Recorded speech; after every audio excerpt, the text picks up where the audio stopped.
Episode 157। किया के लिए एके का फिक्र। दोस्तों, अब तक आपने पिछले एपिसोड में सुना कि किस तरह किया आने वाले खतरे से अनजान जंगल में आगे की ओर लगातार बढ़ते जा रही है। वहीं एके, जिसे आने वाले खतरे का एहसास है, वह चाहकर भी किया को रोक नहीं पा रहा है। अब आगे एक तरफ किया जंगल में आगे की ओर बढ़ते जा रही है, दूसरी तरफ एके को पता है कि आगे कितना बड़ा खतरा है। वह सोच भी नहीं सकता कि उसे कुछ देर पहले किया की जिंदा होने पर कितनी खुशी हुई थी, पर अब ये खुशी इतनी देर उसके पास रह पाएगी उसे अंदाजा भी नहीं है। उसे घबराहट हो रही है, उसका दिल धड़क रहा है, कुछ अनहोनी होने के डर से। शायद वह किया को अब खोना नहीं चाहता था, पर बहुत देर हो चुकी थी। अगर वह किया तक पहुंचेगा भी तो उसे लगभग 2 घंटे लग जाएंगे, लेकिन तब तक किया जंगल के अंदर जा चुकी होगी। वह क्या करे, उसे समझ नहीं आ रहा था। उसे अपने के खोने का डर सता रहा था। पता नहीं क्या बात है उसे लड़की में जो मेरा दिल इतना बेचैन हो रहा है, एके अपने मन में ही सोच रहा था कि इस वक्त सिकोया एके को दिखाते हुए कहता है, सर देखिए, वह लोग जंगल के उसे और बढ़ रहे हैं जहां पर वो खतरनाक जानवर रहते हैं। उन्हें कंट्रोल करना बहुत ही मुश्किल है। जैसे ही ये लोग उनके सामने जाएंगे, वह इन लोगों को जिंदा ही चीर फाड़ डालेंगे। 1 मिनट में इनका खेल खत्म हो जाएगा। इन्हें नहीं पता है कि यह किसके एरिया में घुसपैठ कर रहे हैं। सिकोया अपने आप में ही बोले जा रहा था। उसने एक बार भी एके के तरफ नहीं देखा था। अगर देख लेता तो शायद उसे तुरंत ही हार्ट अटैक आ जाता। जब सिकोया की बातें एके के बर्दाश्त के बाहर हो जाती है तो एके बहुत जोर से सिकोया पर चिल्लाता है। जैसे ही सिकोया की नजर एके पर पड़ती है, उसके तो हाथ पैर ही कांपने लगते हैं। एके का पूरा चेहरा इतना भयानक हो चुका था कि मानो वह मौत का देवता लग रहा था। उसके शरीर की पूरी नसें तन चुकी थी, उसकी आंखें खून की तरह लाल हो चुकी थी। इतना भयानक रूप देखकर सिकोया की तो सांस ही अटक जाती है। उसे तो पता ही नहीं चलता कि उसने ऐसी कौन सी गलती कर दी जिससे उसका बॉस इतना खतरनाक हो गया। एके, जो कि उसे लड़की को बचाने की कोशिश कर रहा था, और यह बेवकूफ उसे 1 मिनट में ही मारता हुआ देखना चाहता है। इस वक्त एके का मन कर रहा था कि उन खूंखार जानवरों के सामने वह सिकोया को ही फेंकवा दे। वही सिकोया तो डर के मारे अपनी सांस रोक खड़ा था। पता नहीं कब उसका ये बॉस उसके हलक से उसकी जान निकाल ले। दूसरी तरफ अपने जेट में बैठे रेहान की तो हालात और भी खराब थी। उससे ये लंबा वक्त कट नहीं रहा था। वह जल्दी से जल्दी अपनी एंजल के पास पहुंचाना चाहता था। पता नहीं उसकी एंजल इस वक्त किसी मुसीबत में फंसी हो। उसे बार बार एक ही डर सताए जा रहा था कि कहीं उसे पहुंचने में देर ना हो जाए, कहीं उसकी एंजल के साथ कुछ गलत ना हो जाए। वह बार बार अपने हाथों की घड़ी पर टाइम को देखे जा रहा था, पर यह वक्त था कि जल्दी से गुजर ही नहीं रहा था। इस वक्त रेहान अपने ऑफिस के काम को कर रहा था, क्योंकि वह नहीं चाहता था कि कोई भी बुरे ख्याल उसके मन में आए। वह अपना मन बनते रहने के कारण ऑफिस वर्क कर रहा था। यही हाल मयंक का भी था। उसे भी घबराहट हो रही थी। जैसे जैसे वह लोग पास पहुंच रहे थे, उनकी घबराहट बढ़ती ही जा रही थी। अभी उन्हें पहुंचने में लगभग 6 से 7 घंटे और लगने वाले थे। यहाँ जंगल में किया और शंकर काफी तेजी से आगे की ओर बढ़ते जा रहे थे। काफी दूर आने के बाद में एक ऊंची पहाड़ी दिखती है। उन लोगों ने अंदाजा लगाया कि शायद इस पहाड़ी के बाद उन्हें वहां से वह रास्ता मिल जाएगा जिससे वह लैब तक आराम से पहुंच सकते हैं। किया शंकर को फास्ट चलने के लिए कहती है और वह काफी तेजी से ऊपर की ओर चढ़ने लगते हैं। वह पहाड़ी बहुत ऊंची नहीं थी, इस वजह से वह लोग जल्दी ही पहाड़ी के ऊपर पहुंच जाते हैं। जैसे ही वह दोनों पहाड़ी के ऊपर पहुंचते हैं, वहां का मनोरम नजारा देखकर उनका मन मंत्रमुग्ध हो जाता है। ऊपर से झरने की बहने की कल-कल की आवाज सुनाई दे रही थी। झरने का पानी भी दूधिया सफेद था और हवाओं के वजह से वह पानी ऊंचाई से गिरने के कारण उन हवाओं के साथ उड़कर दूर तक उसके बौछार जा रही थी, जिस वजह से वहां का नजारा कोहरे की तरह दिखाई पड़ रहा था। चिड़ियों की मनमोहक आवाज सुनाई पड़ रही थी। चारों तरफ खूबसूरत जंगली फूल खिले हुए थे। वाकई में यह फूल और पौधे कई तरह की औषधियां थी जो कि बहुत ही दुर्लभ थी। उनकी खुशबू शरीर के थकान को मिटाने का काम कर रही थी। किया अपने चारों तरफ दूर दूर तक अपनी नजरों को दौड़ा कर देख रही थी। तभी शंकर वहां के नजारे को देखकर किया से कुछ कहने ही वाला था कि किया उसे इशारे से शांत कर देती है, क्योंकि किया जो देख रही थी शायद शंकर वह अभी तक देखा नहीं पाया था। किया के इस तरह शांत करने पर शंकर सवालिया नजरों से किया की ओर देखने लगता है। शंकर के नजरों को समझकर किया उसे नदी के दूसरी तरफ देखने का इशारा करती है। झरने का पानी जो कि नीचे जाकर एक नदी का रूप ले रही थी, वह नदी का पानी उस पूरे जंगल को सींचता था, काफी दूर तक फैली हुई थी।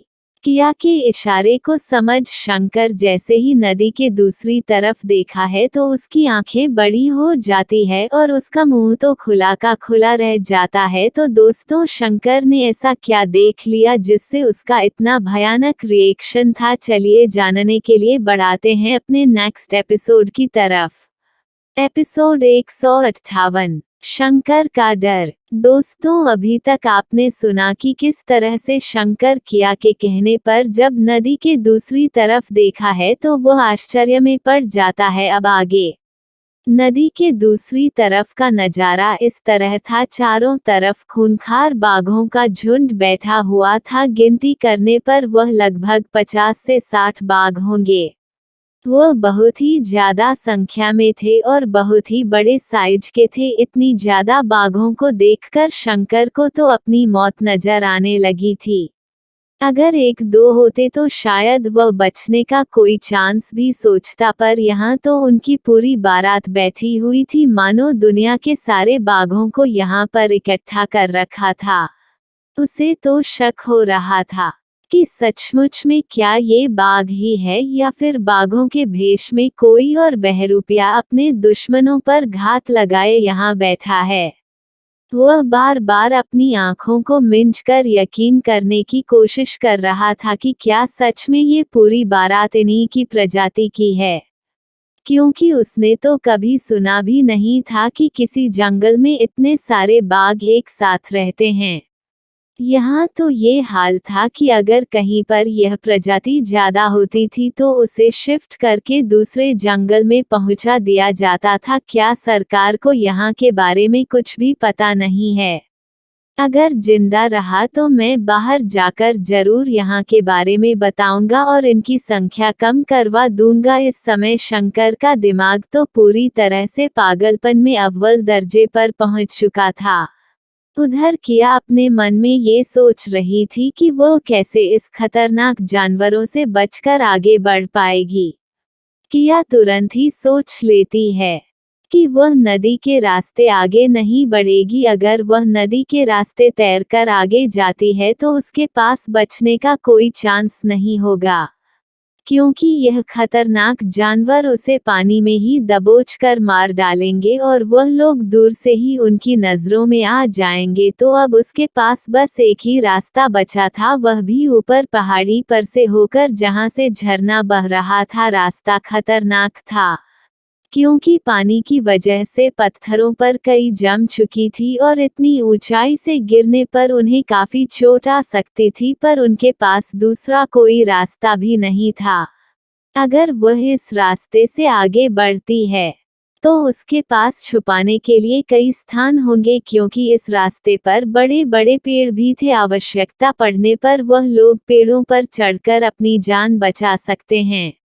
यही सोचकर किया शंकर को ऊपर चढ़ने की तरफ चढ़ने को कह देती है और खुद भी तेजी से चढ़ना शुरू कर देती है।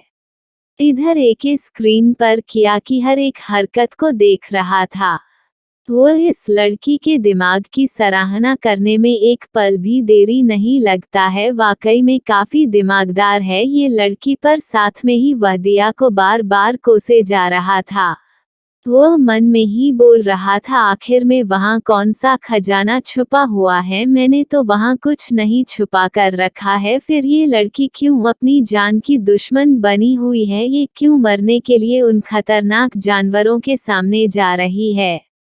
क्या इस पागल लड़की को अपनी जिंदगी से प्यार नहीं है? अरे इसे अपनी जिंदगी से प्यार हो या ना हो, मुझे इसकी जिंदगी से बहुत फर्क पड़ता है। मैं ऐसा क्या करूं कि इस लड़की को रोक पाऊं? इस वक्त एके को कुछ भी समझ नहीं आ रहा था।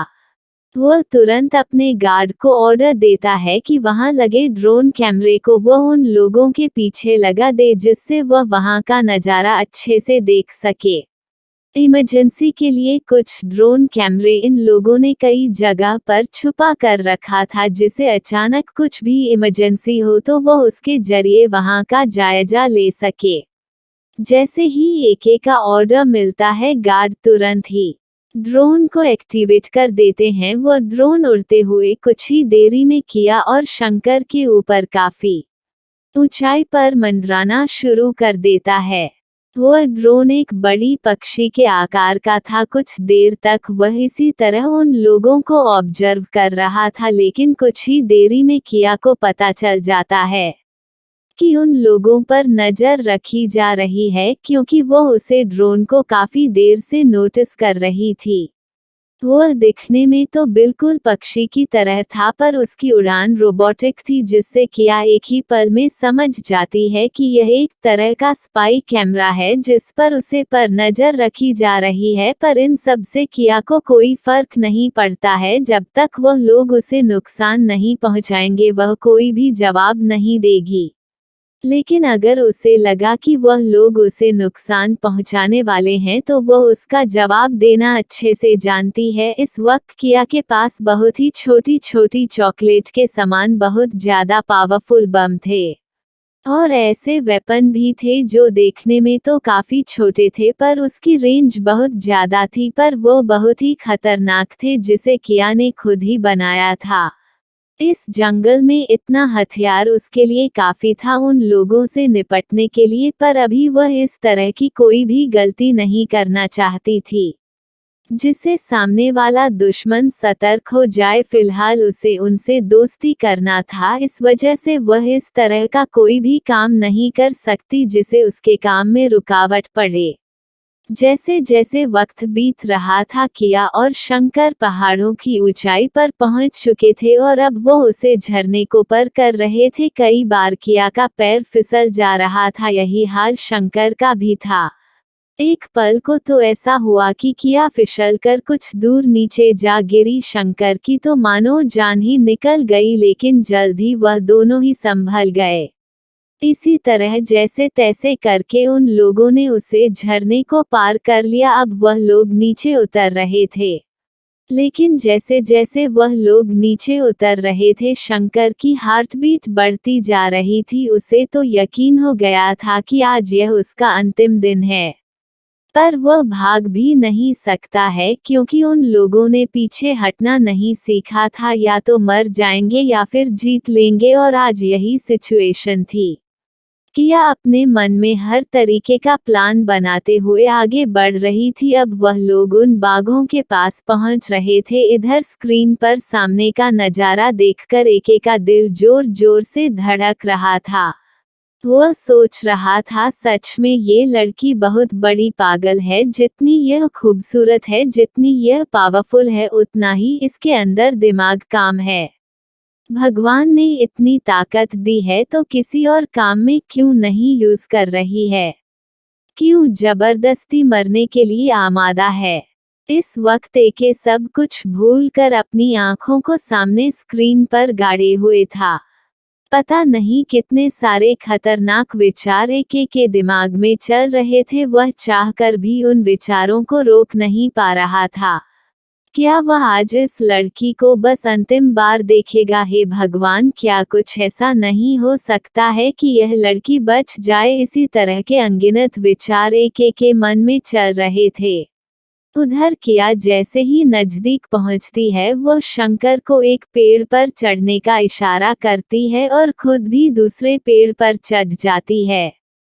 कुछ ऊंचाई पर पहुंचने के बाद किया ध्यान से उन बाघों को देखने लगती है। लगभग 15 मिनट लगातार इसी तरह देखने के बाद किया के होठों पर मुस्कुराहट आ जाती है, क्योंकि वो उसे नस्ल के बाघों को अच्छे से पहचानती थी। बस अब काम था उसे उन्हें परखने का।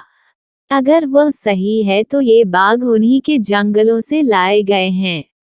उधर शंकर इतने सारे बाघों को देखकर मानो पूरी तरह से ब्लैक ही पड़ गया था और मन ही मन सरकार को कोस रहा था कि किस तरह का यहाँ का सरकार है जो उसकी नजर नहीं पड़ी और इन्हें यहाँ से किसी और जंगल में नहीं भेज दिया।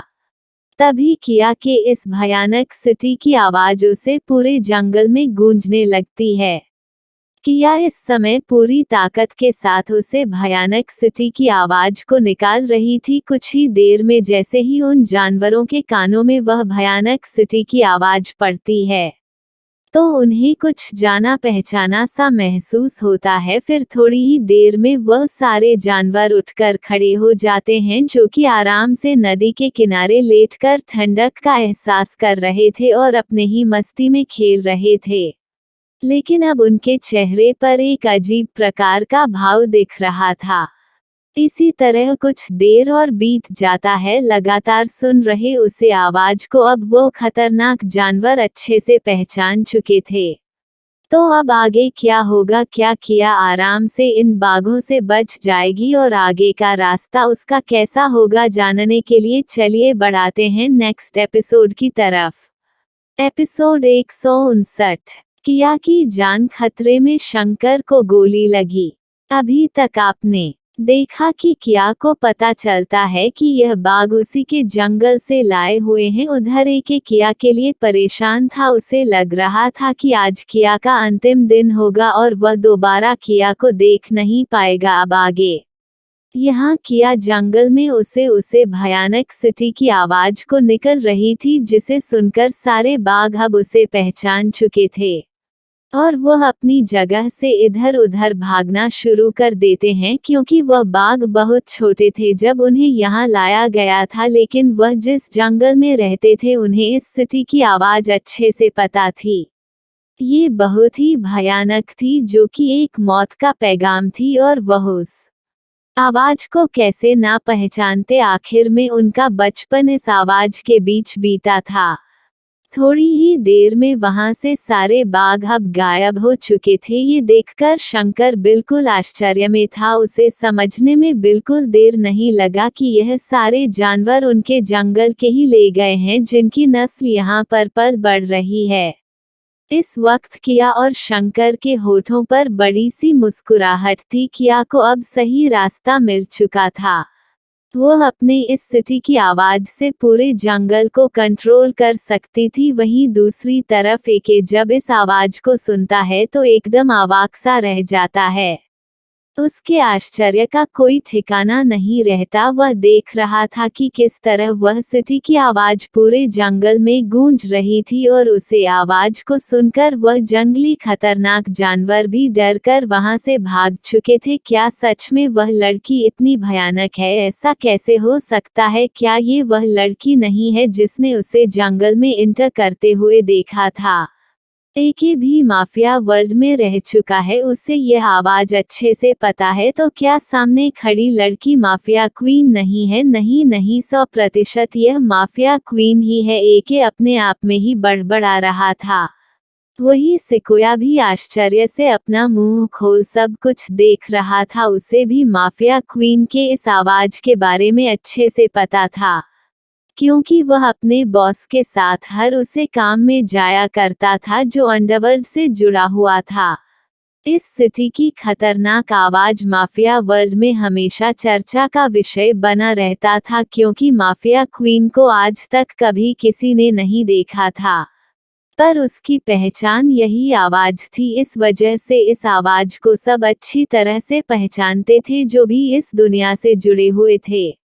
इस वक्त एक बहुत बड़े कंफ्यूजन में था। क्या हुआ? जो उसके सामने है वो लड़की नहीं है जिसे उसने देखा था। वो प्यारी सी, खूबसूरत सी, नाजुक सी लड़की क्या मर चुकी है? पर यह माफिया क्वीन यहाँ क्या कर रही है? अगर वह यहाँ उसके एरिया में है तो यह उसके लिए बहुत ही खतरनाक साबित हो सकता है। पर बात यह नहीं है, बात तो यह है कि वह करना क्या चाहती है। कहीं वह उसके पूरे एरिया पर अपना कब्जा तो नहीं करना चाहती है, लेकिन जहां तक वह जानता है, माफिया 3 इस तरह की छुपे हुए काम नहीं करती है। वह तो जो भी करती है ओपनली चैलेंज करके करती है। एक पूरी तरह से कंफ्यूज हो चुका था। आखिर में उसने माफिया क्वीन का ऐसा क्या ले लिया है जिसकी वजह से माफिया क्वीन उसके एरिया में एंट्री कर रही है। उसे 100% यकीन है कि यह माफिया क्वीन ही है, वरना इतनी खतरनाक जानवर जो उनके गार्ड तक को अपना निशाना बना लेते हैं, वह इतने आराम से इस आवाज से डरकर भाग नहीं जाते। वहीं दूसरी तरफ किया आराम से पेड़ से नीचे उतरकर सीटी बजाते हुए उसे रास्ते पर चल देती है जहां पर अभी तक वह खूंखार जानवर बैठे हुए थे। पर अब वहां पर कोई नहीं था। चारों तरफ जंगल में गरजने की आवाज गूंजने लगती है। ये वही खूंखार बाघों की आवाज थी, मानो वह इस जंगल में अपने बॉस का स्वागत कर रहे हैं। किया आराम से सीटी बजाते हुए अब आगे की ओर बढ़ जाती है। उसे यकीन था कि आगे किस भयानक और कुछ नहीं होगा, यही उनका मैनन पॉइंट रहा होगा। उधर दूसरी तरफ रेहान और मयंक फिलीपींस की धरती पर अपना जेट लैंड कर चुके थे। अब रेहान को बस सिक्यूजोर पहुंचने की जल्दीबाजी थी। वो लोग जैसे ही एयरपोर्ट से बाहर निकलते हैं, वहां अक्षत के गार्ड उन्हें रिसीव करने के लिए पहुंच जाते हैं। वो तुरंत ही उन्हें अपने साथ लेकर अपने बॉस के बताए हुए पते पर निकल जाते हैं। वहीं दूसरी तरफ एक अब कोई लापरवाही नहीं कर सकता था, क्योंकि अभी तक तो वह इस भूल भुलैया में था कि उसके सामने स्क्रीन में जो लड़की देख रही है वह वही प्यारी सी लड़की है जिसके लिए उसका दिल पहली बार धड़का था। लेकिन अब तो उसकी सारी उम्मीदें टूट चुकी थी, क्योंकि इस वक्त उसके सामने जो लड़की थी वह माफिया क्वीन थी, जिसे अभी तक किसी ने देखा तो नहीं था, पर उसके क्रूरता के किस्से दूर दूर तक फैले हुए थे। वह माफिया क्वीन अच्छों के लिए जितना अच्छा थी, उतनी ही बुरे लोगों के लिए भयानक थी। वह तुरंत ही अपने सिक्योरिटी गार्ड को ऑर्डर देता है कि उनके आगे बढ़ने से पहले अपनी एक बड़ी फौज वहां तैनात कर दे। अब वह खुद भी यहाँ नहीं बैठ सकता था। वह तुरंत ही सिकोया को अपने साथ चलने को कहता है और चॉपर तैयार करने को कहता है। वो लोग बिना देरी किए यहाँ से निकल जाते हैं। वहीं जंगल में दूसरी तरफ किया और शंकर लगातार आगे बढ़ते जा रहे थे। कुछ ही दूरी का फासला था। उन्हें वहां पर बने हुए लैब अब दिखाई पड़ने लगे थे। ये देखकर किया के होठों पर प्यारी सी मुस्कुराहट आ जाती है। वो लोग वहां तक पहुंच चुके थे। बस थोड़ा सा और वक्त और वह उसे जगह पर पहुंच जाएंगे। लेकिन जैसे ही वो लोग आगे बढ़ाने को हुए कि बहुत सारे चॉपर से उन पर हमला होना शुरू हो गया। अगर ये लोग नीचे से हमला करते तो किया उन सब से अकेले ही निपट लेती, और उसके पास ऐसे हथियार थे जिससे वो उन्हें कुछ ही पलों में लाश के ढेरों में बदल देती। पर यहाँ पर तो उन पर हवाई हमला होने लगा था। किया अपने वेपन को निकालकर उनमें वही छोटी गोलियां को डालकर चॉपर पर हमला करने लगती है। काफी दूर होने की वजह से बार बार किया का निशाना चूक जा रहा था, लेकिन कुछ ही देरी में किया ने उनके 3 चॉपर को ब्लास्ट कर दिया था। लेकिन अभी भी लगातार किया पर हमला हो रहा था। ऊपर चॉपर पर बैठा एक भी सारा नजारा देख रहा था। वह भी शंकर पर निशाना साधे हुए था। उसने किया को करने के लिए अपने आदमियों को मना किया हुआ था, क्योंकि उसे पता नहीं था कि माफिया क्वीन का क्या इरादा है और वह क्यों यहाँ पर आई है। और अगर वह यहाँ पर आई है तो पूरी तैयारी के साथ ही आई होगी। उसे पर हमला करना खतरे से खाली नहीं होगा। इस वजह से वह लोग सिर्फ शंकर को ही निशाना बना रहे थे। गोलियां तो किया पर भी चलाई जा रही थी, लेकिन उसे किसी तरह का नुकसान नहीं पहुंचा जा रहा था। काफी देर तक उन दोनों के बीच इसी तरह लड़ाई होती रही। बहुत से गार्ड अब रस्सी के द्वारा नीचे आ चुके थे। उन लोगों ने भी किया और शंकर पर हमला बोल दिया था। किया नीचे के गार्डों को तो संभाल ले रही थी, पर ऊपर कॉपर से चल रही गोलियों से बचाना उसके लिए मुश्किल हो रहा था।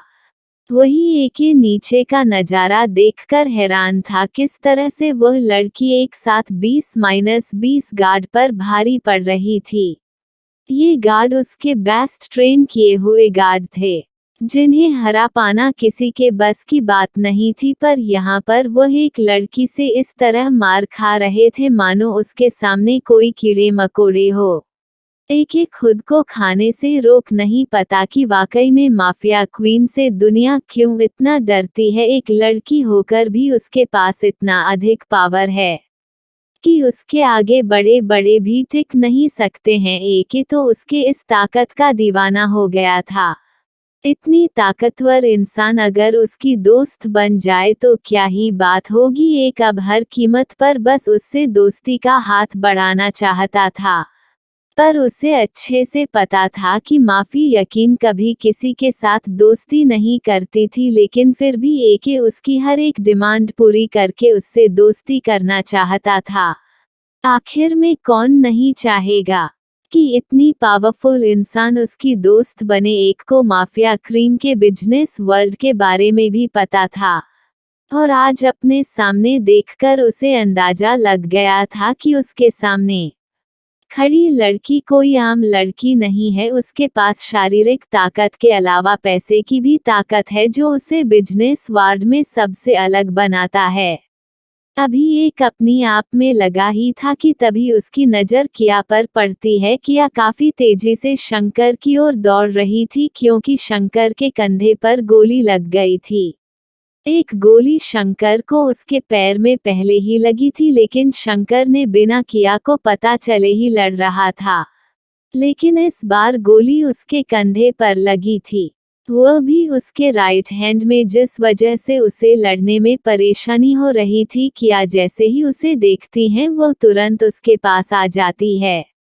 वह देखती है कि शंकर का बहुत ज्यादा खून बह रहा है। वह आप शंकर को इस हालत में छोड़कर लड़ाई को आगे नहीं बढ़ा सकती थी। इस वजह से उसने अपनी ही लैंग्वेज में लड़ाई को रोकने का इशारा किया। जैसे ही एके के लोगों ने उसे इशारे को देखा तो उन लोगों ने तुरंत ही एके को इन्फॉर्म कर दिया।